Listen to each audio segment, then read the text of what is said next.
Hello everyone, a very warm welcome to IS Origin YouTube channel. I am Shruti Jha and today we are going to study about One Nation, One Election bill. So, Union Cabinet has recently passed this bill, but अभी लोकसभा में इसका पास होना अभी रह गया है and I think Tuesday, most probably tomorrow, this bill will be passed and fortunately we're going to have the one nation one election system which is also well known as the simultaneous election system जो कि हम अभी आगे India में witness करने वाले हैं। तो क्या है वन नेशन वन इलेक्शन, चलिए जानते हैं सेशन के through. So union cabinet under Narendra Modi has recently approved the one nation one election bill which is 129th is the number of this bill which is aiming to synchronize the elections for the Lok Sabha, state legislative assemblies and the local bodies in 1 year। ठीक है, तो एक ही साल में ये सारे जो bodies हैं इनके इलेक्शन को कंडक्ट करवाने का aim one nation one election यहां पर हमको बताता है। अब अगर आप देखो तो ये प्रपोजल की हम बात करें तो बीजेपी ने हमेशा से ही अपने इलेक्शन मैनिफेस्टोज में इस वन नेशन वन इलेक्शन को मेंशन किया हुआ है। चाहे आप देख लीजिए 2014 का उनका मैनिफेस्टो देखिए या 2019 का, हर जगह उन्होंने वन नेशन वन इलेक्शन की बात करी है। अब इसके अलावा आप देखो तो ये अभी ऑनगोइंग विंटर सेशन में डेफिनेटली ये बिल जो है वो पास हो जाएगा और आगे हम देखेंगे कि वन नेशन वन इलेक्शन के अंडर ही सारे इलेक्शंस को कंडक्ट इंडिया में करवाया जाएगा। अब what is the objective of the bill? तो यहां पे अगर हम साइमल्टेनियस इलेक्शंस की बात करें तो it is aiming to hold all the elections of the Lok Sabha, state elections and the panchayat, that is the local bodies, all at once. तो यहां पे अगर हम एक बेनिफिट की बात करें तो वोटर्स के लिए एक एडवांटेज है क्योंकि उनको एक ही बार में सारे इलेक्शंस को में वोट करने का मौका मिलेगा, तो उनका बार बार जो है वो टाइम वेस्ट भी नहीं होगा और एक तरीके से वो अकाउंटेबल भी फील करेंगे कि एक बार हमको वोट करना है और एक वोट करने से हमको काफी ज्यादा चेंजेस दिख सकते हैं और हम being a citizen of India हमको वोट जरूर करनी चाहिए because voting is a right. तो उस चीज को अगर हम देखें तो एक अकाउंटेबिलिटी इंडियन सिटीजन में काफी ज्यादा देखने को मिल सकती है। फिर अगर आप देखो तो यहां पे जो एक मेजर बात सामने आ रही है कि किस तरीके से यहां पे इलेक्शन सिस्टम को रेगुलेट करने की बात हो रही है, तो 2 फेज में इलेक्शंस को कंडक्ट करवाया जाएगा। पहले तो आपके लोकसभा और स्टेट जो लेजिस्लेटिव असेंबलीज हैं उनके वहां पर इलेक्शन होंगे।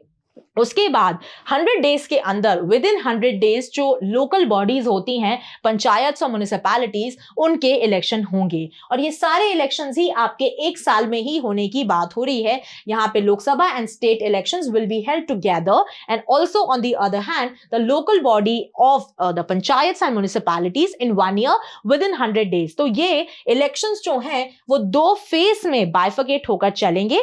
पहले वाले फेज में स्टेट इलेक्शन, स्टेट असेंबलीज और लोकसभा, और दूसरे फेज में सारी जो लोकल बॉडीज है वो। ठीक है, नाउ कमिटी इन्वॉल्व, तो क्या कोई कमिटी इन्वॉल्व थी इसके रिकमेंडेशन के पीछे? तो yes, there was a committee formed in September 2023 under Ramnath Kovind और इस कमिटी के अंडर ही इसको सजेस्ट किया गया था। क्या इसके हम रिजल्ट्स देख सकते हैं आगे, क्या इसके फ्यूचर में सक्सेस की बात हो सकती है या किस एरिया में, कोर एरिया में हमको काम करने की जरूरत है, वो सारी जो स्टडी है वो इस कमेटी ने यहां पर प्रोवाइड करी है with a detailed report of 18,626 pages. तो 18,626 पेजेस की यहां पर रिपोर्ट बनाई गई है which actually evaluated the feasibility कि कितना one nation one election is feasible for the population of India and for the election system of India.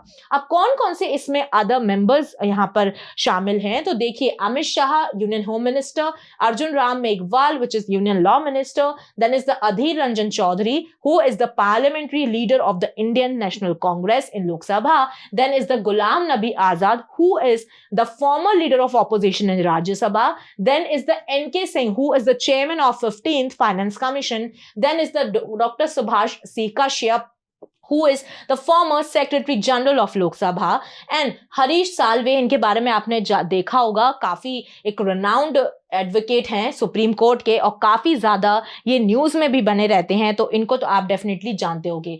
Then Sanjay Kothari, former chief vigilance commissioner. ये सारे members along with Mister Ramnath Kovind, are honourable ex president, वो भी यहाँ पर ये जो committee form करी गई थी, उन्होंने यहाँ पर ये सारे recommendations related to one nation one election यहाँ पर सबमिट करी हैं।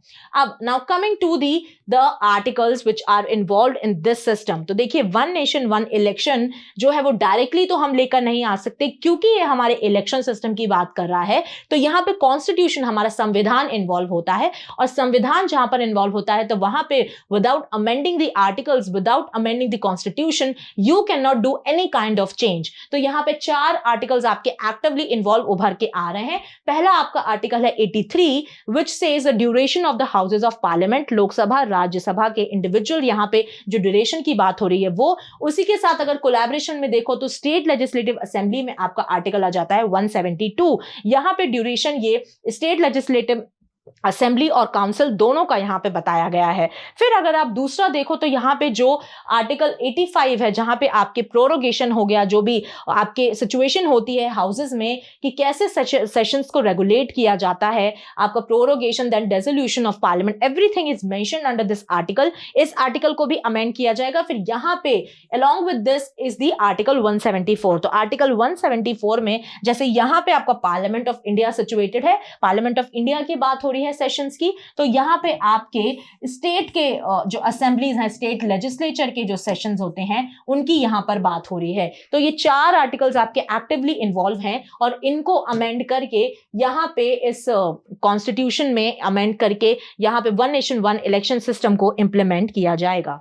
Now coming to the one nation one election bill advantages. अब देखिए अगर हम इसके पर्टिकुलर एडवांटेजेस की बात करें कि क्या इसके बेनिफिट्स हो सकते हैं, तो सबसे पहले तो देखिए कॉस्ट रिडक्शन। बार बार साइमल्टेनियसली ही लोकसभा के इलेक्शन करवाना, फिर डिफरेंट स्टेट्स के इलेक्शन को कंडक्ट करवाना, हम 2-3 साल में देखते हैं कि अच्छा उस स्टेट में इलेक्शन हो रहा है, अब इस स्टेट में इलेक्शन हो रहा है, तो इससे जो इलेक्शन कमीशन है उनके ऊपर भी काफी भार आता है और साथ ही साथ जो कॉस्ट है वो बहुत ज्यादा बढ़ती है। तो गवर्नमेंट का जो एक्सपेंडिचर है वो भी इलेक्शन पे बहुत ज्यादा हो जाता है। तो यहां पे कॉस्ट रिडक्शन आपको देखने को मिलेगी। फिर अगर आप देखो तो focus on long term governance यहाँ पे, क्योंकि अगर मान लीजिए अगर लोकसभा यहाँ पे इलेक्ट हुई, अब लोकसभा की ही जो पार्टी है वो किसी स्टेट में अगर रनिंग में है या रनिंग में नहीं है, मेजॉरिटी से पीछे चल रही है और वहां पे इलेक्शन है, तो जो पार्टी है उनका जो एक मोटो है या पार्टी का जो एक काम करने का तरीका है वो वहां शिफ्ट हो जाएगा, क्योंकि अब उस पर्टेनिंग स्टेट में इलेक्शन होने वाले हैं।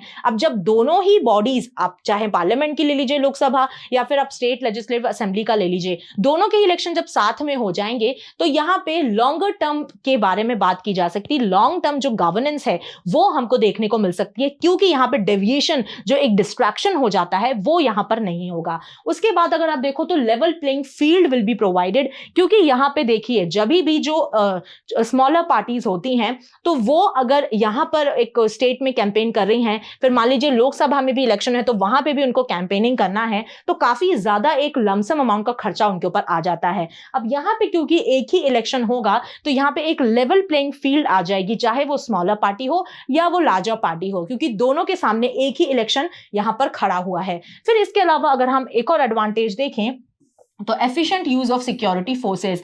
इलेक्शन कोई छोटी मोटी चीज नहीं होती, आपको पता है कि इलेक्शन में काफी ज्यादा लार्जर फोर्सेस वहां पर सिक्योरिटी में लगी रहती हैं, चाहे वो ईवीएम हो, ईवीएम का ट्रांसपोर्टेशन हो, या फिर जो भी वहां पर स्टेक होल्डर्स इन्वॉल्व होते हैं towards the successful execution of the election, वहां पे काफी ज्यादा फोर्सेस इन्वॉल्व होती हैं। और आपको पता है उस टाइम पे हर जगह पे एक बहुत ही एक सिक्योरिटी का माहौल बना रहता है, एक ओवरसी का माहौल बना रहता है। तो इस चीज में भी हमें इंश्योरिटी मिलेगी कि भाई हाँ, अब यहां पे क्योंकि इलेक्शन बार बार नहीं हो रहे हैं तो सिक्योरिटी फोर्सेस हैं उनका एक एफिशिएंट यूज हो पाएगा।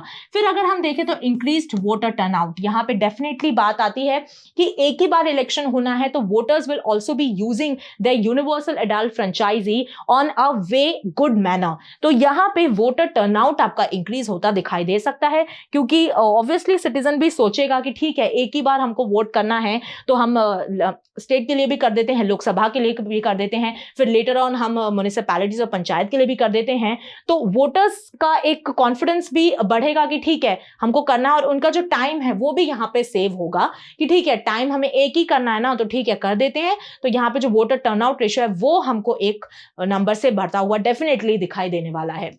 अब देख रहे हैं कि भाई ऑपोजिशन के कंसर्न्स क्या पे हैं, क्या यहाँ पर एक लूप होल उनको नजर आ रहा है इस सिस्टम में। तो देखिए, critics argue that the proposal raises risks to democracy. तो यहाँ पे एक डेमोक्रेसी के लिए एक खतरा बताया गया है इस सिस्टम को, वन नेशन वन इलेक्शन को। और इसके अलावा अगर हम देखें तो इनका ये भी कहना है that it may marginalise the regional parties.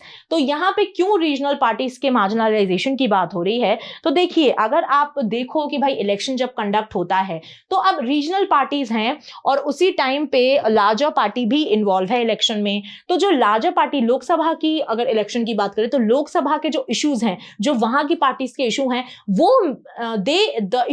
Those issues can may यहां पर वो कर सकते हैं overshadow, those issues can overshadow the issues raised by the regional parties. ठीक है, तो यहां पे इनको एक मार्जिनलाइजेशन महसूस हो सकता है, उसी बारे में बात जो है वो ऑपोजिशन में यहां पर करी गई है। इसके अलावा अगर हम देखें कि तमिलनाडु के जो सीएम हैं एम.के. स्टालिन, इनका कहना है कि भाई ये जो स्टेप है, ये जो प्रपोजल गवर्नमेंट लेकर आई है, that is termed as the anti democratic. तो यहां पे इनका कहना है कि भाई डेमोक्रेसी के अगेंस्ट में आप यहां पर बात कर रहे हो। So this is it for this session. I hope आपको ये बिल जो है वो डिटेल में समझ में आया होगा। अगर आपके कोई भी डाउट्स हैं तो you can ask in the comment section. Thank you so much for watching my session. Don't forget to subscribe to our channel IAS Origin। Till then पढ़ते रहिए, खुश रहिए। जय हिंद, जय भारत।